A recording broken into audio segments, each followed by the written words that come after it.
Problem on product of binomial with same first term. Problem one हम discuss करेंगे। हमारे पास एक पोलिनोमियल एक्सप्रेशन लिखा हुआ है जो एक ट्राइनोमियल है, मतलब इसकी थ्री टर्म्स हैं और इसकी सेकंड डिग्री है।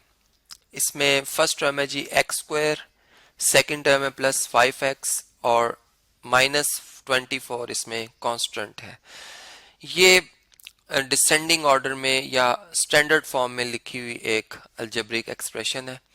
अब देखें, हम जानते हैं कि अगर एक हमारे पास एक्सप्रेशन हो या एक हम यूं कहें कि एक फैक्टर हो x प्लस a और दूसरा हमारे पास फैक्टर हो x प्लस b, जो कि लीनियर फैक्टर्स हैं, तो हम इन्हें बाइनोमियल्स भी कह सकते हैं कि ये एक बाइनोमियल है लीनियर और ये भी एक लीनियर बाइनोमियल है।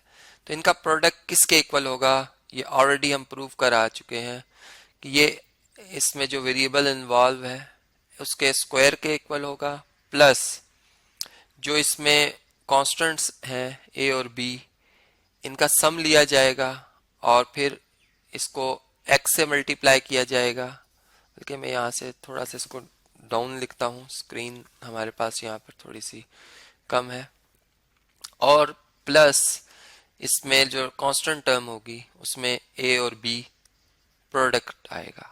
ठीक है, अब देखें यहाँ पर जो मिडल में जो टर्म लिखी हुई है ये इसी तरह जैसे a और b दो ऐड हो रही हैं टर्म्स, या आप यूं समझ लो दो कांस्टेंट्स ऐड हो रहे हैं और फिर x से मल्टीप्लाई हो रहे हैं, इसी तरह इसको हमने यहाँ पर लिखना होगा। और जबकि इसमें जो फर्स्ट टर्म है और जो लास्ट टर्म है इनका प्रोडक्ट हम लेंगे रफ वर्क में।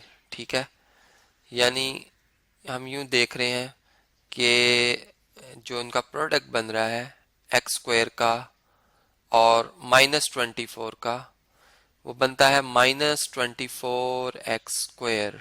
ठीक है, तो ये जो हमारे पास अब नंबर 24 आया है इसके हमने फैक्टर बनाने हैं। ठीक है, और इसके फैक्टर ही में से ऐसे दो नंबर सिलेक्ट करेंगे जिनको सब्ट्रैक्ट करके, चूंकि यहाँ पर जो नेगेटिव साइन है इसका मतलब है कि सब्ट्रैक्ट करना है, अगर यहाँ पे पॉजिटिव साइन होगा तो मतलब होगा ऐड करना है। अब हम 24 के जो फैक्टर हैं उन्हें सब्ट्रैक्ट करें तो +5 आ जाए, ये हमने तलाश करना है, और वही नंबर हम यहाँ पर इस मिडल टर्म को ब्रेक करके लिखेंगे। तो देखें 24 के फैक्टर्स में सबसे पहले 1 और 24 आते हैं, जिनका डिफरेंस 23 है या -23 है। चूंकि नेगेटिव साइन आप किसी के साथ भी रख सकते हैं। हाँ, यहाँ पे याद रहे कि +5 लाने के लिए आप बड़ी वैल्यू के साथ पॉजिटिव लगा लें और छोटी के साथ नेगेटिव। अच्छा देखें 24 के मजीद फैक्टर में 2 और 12 भी आते हैं, लेकिन अगेन इनके डिफरेंस से +10 या -10 आ सकता है।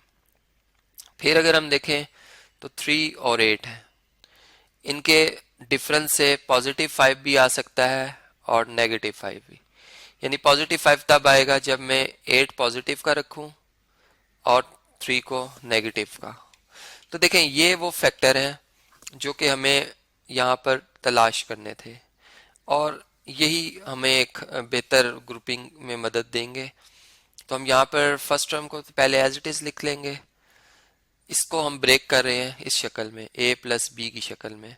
तो इसमें जो 8x है वो पॉजिटिव के साथ आएगा और जो 3x है वो नेगेटिव के साथ आएगा, कि इनका सब्ट्रैक्शन मतलब ये नेगेटिव की वजह से सब्ट्रैक्शन वापस 5x आएगी और -24।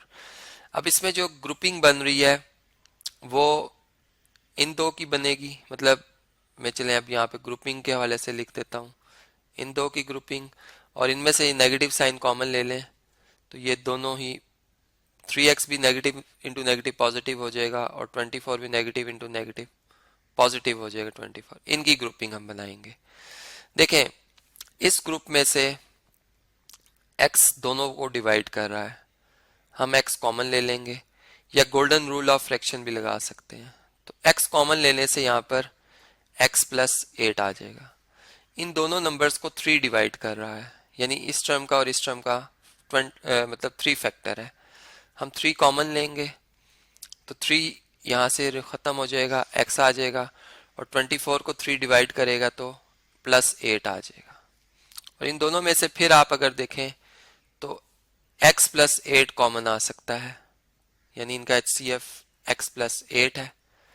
और यहाँ से जब x प्लस 8 कैंसिल हो जाएगा, x रह जाएगा, और यहाँ से x प्लस 8 जब ख़त्म होगा तो -3 आएगा। तो आप देख सकते हैं कि ये हमने बाइनोमियल्स के प्रोडक्ट के जो है वो फॉर्म में से लिख दिया है, जिसमें जो फर्स्ट टर्म है वो सेम है इन दोनों में, और हमने जो गिवन एक्सप्रेशन था उसे फैक्टराइज भी कर लिया है।